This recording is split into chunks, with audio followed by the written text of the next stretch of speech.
Brady, what were kind of your focuses during the bye week and areas you were? First I think just personally, mechanically, there's a couple things I was working on. Whether it's my ball carriage in the pocket, just my rhythm footwork on certain plays, dialing that in. And then, as an offense as a whole, just really, we threw the ball a lot. We got a lot of good reps. Tuesday, Wednesday, Thursday of last week, we got good on good versus the defense. And we threw a lot of balls. It was good for our chemistry, good for just getting some of those full speed reps back in. And it was a lot of good work. Brady, with Texas A&M, they're in the top 10 on defense for third down percentage. Seem to send a lot of pressure on that down. What specifically are they doing there to have success? Yeah, their third down packages are pretty good. He likes to sub his guys in on different packages on third downs. Really all the way across the board, third and short to third and XL, and they've got some great calls, but we've been repping them, we've been practicing them, watching them, and we should be good to go. Brady, they got a few NFL type guys on the defensive line. Nick Scorer, Shamar Turner. What pops off the tape to you when you see those guys? Just high motor. Nick Scorton is a heck of a player. Just the way he, one thing I've noticed, just the way he reads meshes, quarterback and running back, happened versus Arkansas a few times. Whether he's mesh charging, taking the running back, taking the quarterback, it can be confusing.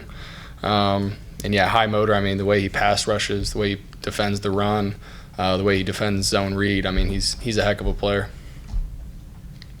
Brady, we were just talking to Eli about the challenges of, your first road trip being at a stadium like Kyle Field. What jumps out to you about maybe the challenges of playing at College Station, especially when you talk about communications as well? Yeah, I think that's always a challenge on, road SEC games. I think at some point it can only get so loud, after playing at certain stadiums, you can't hear. It's kind of just a part of the experience, part of the challenge.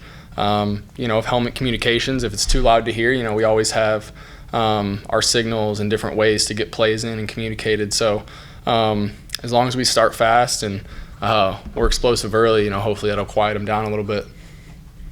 Brady, Coach Green just talking to us about red zone offense and third downs there, and that being a point of emphasis in the bye. From your perspective, what did that process look like of working on that, and what do you think needs to improve? Yeah, 100%. We just need to score more touchdowns in the red zone. If you looked at the numbers, I forget what it was, maybe 3 of 10 in like the last 2 or 3 games in the red zone scoring touchdowns. It's hard to win games like that. Luckily, we did. So that was a huge emphasis. I think at the end of the day, it just comes down to practicing it. We practiced it last Tuesday, Wednesday, Thursday a ton. Red zone plays, red zone versus the defense, a red zone lockout period where it's basically offense versus defense for 3 or 4 rounds just in the red zone. So we've repped it a ton. I think we're feeling a lot more confident.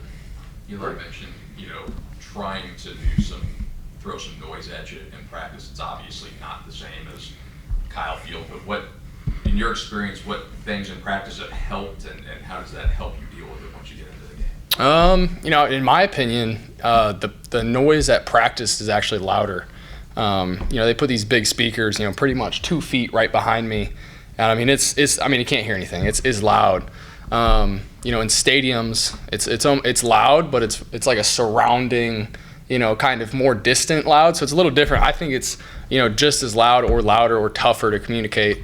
That's great work. We've been doing that every single rep this week. So hopefully the offense and me and Tollison and the rest of the guys are feeling good going into the first series.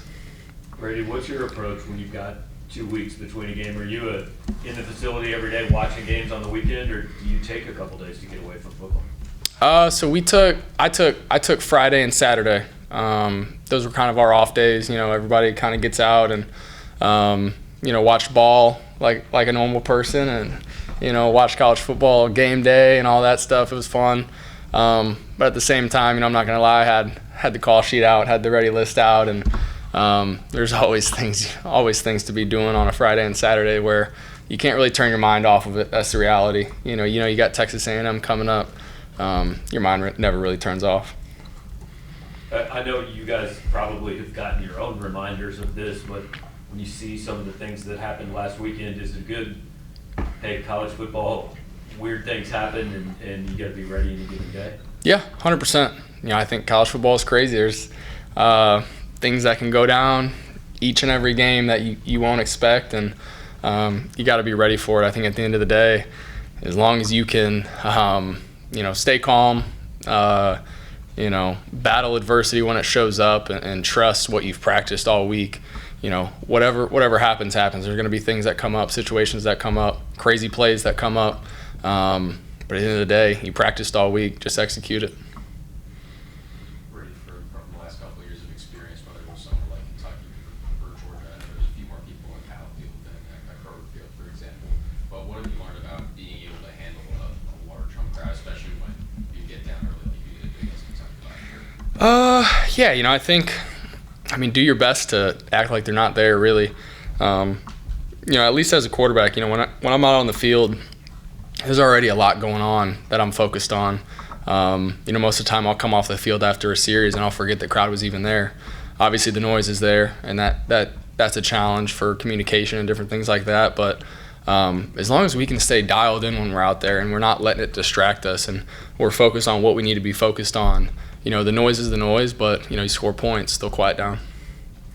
Brady, it sounds like you had a busy bye week, but did you take a chance during this week off to kind of hone in on your focus, flush the last 4 games, and ignore the outside noise? Yeah, absolutely. Yeah, that was a big emphasis. Vandy game, and then we had the Sunday and Monday to really watch that tape, recover our bodies, flush it. And, by Tuesday, Wednesday, Thursday of last week, we were pushing forward. We had great energy. We were practicing. I was focused. I knew what I needed to improve on and work on that week. And then we got back Sunday, and, we hit the ground running on Texas A&M. So the energy's great. My energy's great. And we feel really confident moving into this week.